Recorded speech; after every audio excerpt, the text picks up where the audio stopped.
Hello everyone, welcome back to my channel. I'm Connie McLean and I love everything 60s and 70s. Maybe you can tell by this background I'm trying out. So this week's video I wanted to do something that's been very requested since when I started my YouTube channel. I did a couple of these videos before, but they're privated now because they aren't as good as this one's gonna be, and that is dressing vintage casually.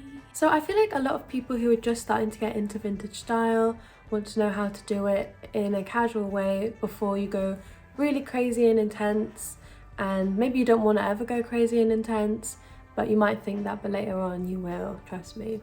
But this video I think will be a good stepping stone between not dressing vintage and dressing very vintage. It's that sweet middle ground where you can go anywhere, you feel comfortable, you feel confident, and it's casual, so it's just a lot easier. So it's always good to have some casual looks up your sleeve. So let's get started. So I thought a lot about how to structure this video, and I decided to put it into two categories or two parts. So part one is going to be identifying your own style and a little quick glimpse into how to bring what you already have into like a vintage wardrobe, make it casual and easy for you specifically. And part two will be more in the details of the actual clothes and accessories and how to execute this casual vintage style. It might look like there's a lot of science into it, but really it's very simple. So let's get started. So I think one of the reasons people want to dress vintage casually is because maybe they're not used to dressing very extroverted, you know what I mean? Like, this is a very loud print, it's very intense, and not everyone's used to that, not everyone wants that. So a casual look can be a completely different vibe, but you still get to dress for yourself. And I think it's also very important if you have dress codes, whether that's school or work.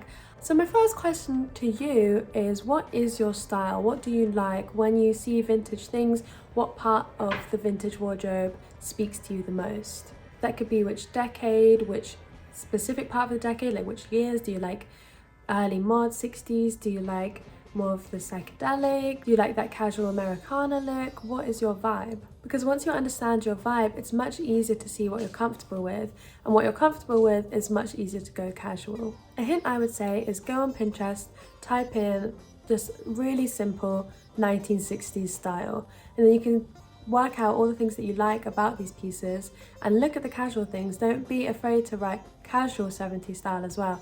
It might seem like a very easy, simple tip, you've probably done already, but doing the research will really help you to understand your style, and then you can understand what you're comfortable with. The casualty of dressing vintage, I think, is based more in the, you don't really need to think about it too much. You know what you like. It's not just casual as in, oh, I can go to the shops in this outfit, but it's also casual as in, I can feel myself without going too intense. So as much as looking at influencers that you like, mood boards, old celebrities, the 60s, 70s style, and understanding what you do like, it's also really important to understand what you don't like. What specific parts of the fashion don't really speak to you? What do you think is not a casual look for you, and what you don't want to incorporate into your daily wardrobe? I think this video will cover a little bit about confidence with dressing vintage as well, because I think confidence and casual styles kind of go hand in hand, because what level of confident you are depends on what you want to wear and how intense you want to go. So there'll be little notes of that in here as well. And if you do want a video on how to get a bit more confidence for dressing your style, whatever it is, whether it's vintage or anything else, do let me know, because I definitely have a few tips on that as well. So the more the look is catered to you, the better you understand yourself, the easier it is to shop, the more comfortable you are, the more casual you are. Because for me, although I said earlier that this isn't a casual look, this is semi-casual for me. It's just a dress, a little corset, and I just pair it with some shoes, probably, boots maybe. And to me, that's casual. So you need to figure out what are your boundaries and what you find casual. Don't worry about what other people do. Another thing to think about is, how much does authenticity matter to you? Because a lot of people who dress vintage really love every single thing to be authentic vintage, and they love it to look as authentic as possible, whereas other people don't really care about authenticity, they just like what they like. And then there's also, of course, the middle ground of, I like when pieces look like I'm really from this era, but I also like to incorporate my own style and my own things that make me myself, if that makes sense.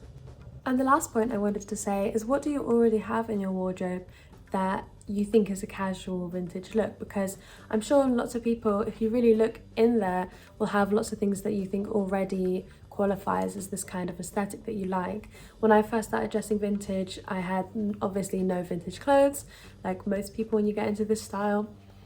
And I just had to look at what I already have in my wardrobe that I could kind of manipulate into my style.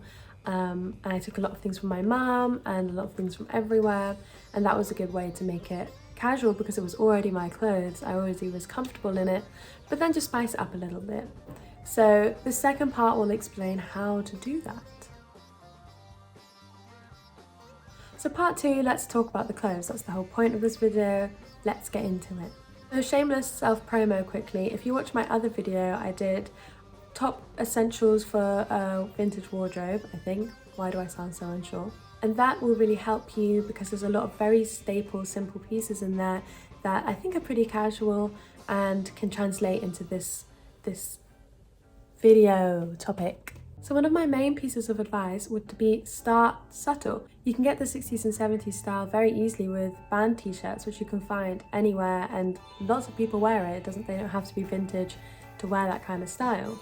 As well as if you really like flares and bell bottoms but you don't feel like it's casual enough for you, you could always go for a kick flare, some jeans that have a bit of a flare to them, a bit of shape, boot cut, but they're not, you know, gargantuously huge flares. That's a good way to get into it. 60s style dresses with plain colours or simpler patterns is another really good way of doing it, because you have the shape and structure of the 60s dress, but it's not too loud, it's still casual, it's still everyday, and it's a lot easier. For example, you have the shift dress style, the A-line skirts, high necklines, even a little balloon sleeves could be a lot more casual and easy to wear if it's not like the 60s threw up on you and it's more like the 60s gave you a little kiss on the cheek.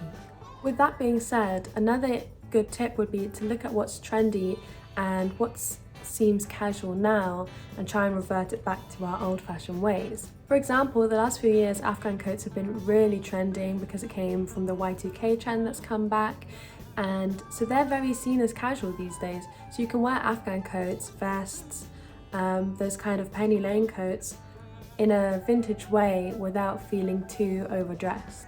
And going off that, classic pieces are going to be your best friend because they never go out of fashion. They stay continuous, so and also stay casual because they're known, you know, they're not too crazy. So some timeless, easy pieces would be denim and leather jackets, boots, Mary Jane shoes, Peter Pan collars, or like mini dagger collars. So if you don't want to go the huge, like dramatic ones or beagle collars, just a little version really helps. And they're still worn on clothes today. Shift dresses, mini skirts, jumpers, ringer tees, again band tees, graphic t-shirts, all of those things, everything that's casual in the 70s can be casual now as well. And if you wanted to avoid some of the bigger, more intense patterns, colour blocking is a good way to do that. It's very 60s to have just monochromatic looks, or like just red and white, or pink and green perhaps. Or even a full black outfit. It's very sleek and it's not too dramatic, but it looks very vintage and it's very easy to wear. Don't be afraid to incorporate modern day pieces. Like I said, look at your own wardrobe and they can translate a lot easier to casual looks as well. Things that are already inspired by vintage is a lot more casual, I think, today than real vintage pieces. But of course, you can always dress down authentic, real vintage pieces. And of course, there's lots of accessories you can do because accessories have big impact but low commitment. So badges and pins, sticking them on hats and waistcoats and jackets gives that really retro look, as well as what kind of sunglasses you use, what kind of belts you're using and belt buckles. They're all the details that make a very casual outfit, say it's just a t-shirt and jeans, can really elevate it into a different kind of look. It's an outfit that would just be t-shirt and jeans, not looking very vintage, and then adding accessories, it looks vintage but it's still very casual. So of course, jewelry, rings, layered necklaces, little belts that you put around your waist, arm cuffs, wrist cuffs.